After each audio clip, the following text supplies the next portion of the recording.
नमस्कार दोस्तों आज की जो कहानी है वो हमारे आपके परिवार के मिलता जुलता कहानी है। इस कहानी को जरा ध्यान से देखिएगा और समझिएगा आखिर हम सब अपने परिवार में सुखी कैसे रह सकते हैं। तो चलिए शुरू करते हैं। हर रात की तरह आज भी मैं देर से घर पहुंचा। हमेशा से कोई भी गलत आदत न होने के कारण कॉलोनी में कोई भी मुझे देर रात तक आने पर गलत नज़र से नहीं देखता था। मैं हमेशा इस बात को लेकर गर्व करता था कि लोग अपने बच्चों को मेरी उपाधियां की उदाहरण देकर अच्छा पढ़ने लिखने की सलाह देते हैं। खैर यही सब सोचते हुए मैंने अपनी चाबी से घर का दरवाज़ा खोला। हालांकि मुझे पता था कि जब तक मैं घर नहीं पहुंचता तब तक दीप्ति को नींद नहीं आती, पर मैं अपने 5 साल के बेटे चिंटू को नींद से नहीं जगाना चाहता था। दरवाजे की हल्की सी आहट पाकर दीप्ति हमेशा की तरह कमरे से बाहर आई। कब तक मैं मुंह हाथ धोकर बाथरूम की तरफ जा चुका था और हमेशा की तरह दीप्ति खाना गर्म करने के लिए किचन में चली गई। हर रोज ऐसा ही होता था। सुबह से निकलने के बाद हमारी मुलाकात रात को खाने पर ही होता था। दीप्ति को इस तरह का जीवन शैली कोई प्रॉब्लम नहीं था। हाई क्लास सोसाइटी में अपनी शाख बनाने के लिए हर किसी को इस हद तक मेहनत करना पड़ता था। आप पढ़ रहे हैं हिंदी कहानी, हमारे साथ सुन रहे हैं हिंदी कहानी। चिंटू सो गया। खाना खाते हुए दीप्ति से पूछा, हाँ काफ़ी देर आपका इंतज़ार हो रहा था, लेकिन फिर इंतज़ार करते करते ही सो गया।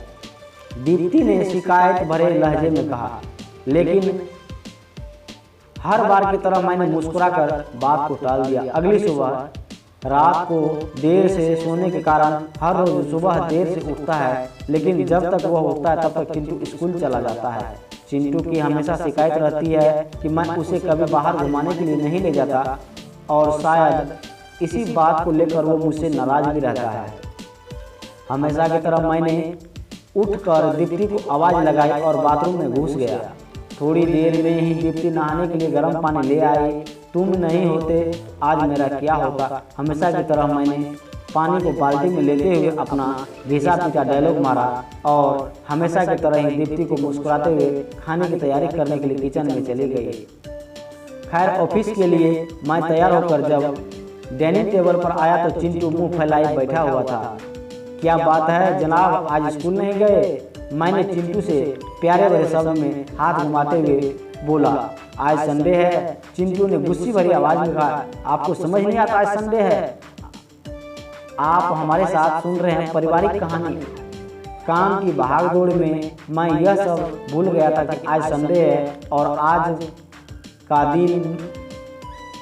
दिन मैं चिंटू को साथ मूवी जाने का प्रॉमिस किया हुआ था, लेकिन आज तो मुझे क्लाइंट मीटिंग के लिए ऑफिस भी जाना है। मुझे ऑफिस जाते देख चिंटू ने अपना मूवी प्लान खतरे में पड़ता हुआ दिखाई देख रहा था और शायद इसीलिए वे मुझसे गुस्से में बात कर रहा था। पापा आप 1 घंटे में कितने पैसे कमा लेते हो? चिंटू अचानक पूछा। चिंटू ने पहले कभी ऐसे रवैये से मुझसे बात नहीं किया करता था। शायद गुस्से में उसने ऐसा कह दिया। लगभग 1000 रुपये। मैंने कहा, क्या आप मुझे 500 रुपये उधार दे सकते हैं? चिंटू ने कहा, लेकिन तुम पैसे को क्या करोगे? लेकिन तुम्हें पैसे क्यों चाहिए? मन ही मन सोचा मैंने और थोड़े देर गंभीर होते हुए पूछा, मुझे चाहिए। चिंटू ने बनावटी मुंह बनाते हुए कहा, मुझे चाहिए 500 रुपये। खैर मैंने चिंटू को 500 रुपये दे ही दिए। चिंटू उठा और अंदर से अपनी गुल्लक ले आया। चिंटू ने अपनी गुल्लक में से वो 500 रुपये निकाल कर 1000 रुपये मैंने अपने पापा के हाथ में पकड़ा दिया। क्या आप कल मुझे आपका 1 घंटा दे सकते हैं? मुझे आपके साथ बैठकर खाना खाना है। बहुत बिगाड़ रखा है तुम्हारी मम्मी ने तुम्हें। चिंटू को इस हरकत से मैंने गुस्से से चिंटू को एक थप्पड़ जोर से लगा दिया। आज ऑफिस जाते हुए मेरे मन में बस यही सोच रहा था कि इस भागदौड़ की जिंदगी में क्या सब कुछ खरीदा जा सकता है। हालांकि जो भी चिंटू को यही सिखा रहा था। कहानी का तर्क यही है, परिवार के लिए पैसा कमाने की चाह में हम परिवार को समय देना ही भूल जाते हैं। जिंदगी में सबके बीच तालमेल बिठाकर चलना चाहिए, यही समझदारी है। इसीलिए दोस्तों आप लोग अपने परिवार में काम से ज़्यादा परिवार के लिए थोड़ा सोच समझ कर टाइम निकालिए। काम जरूरी है।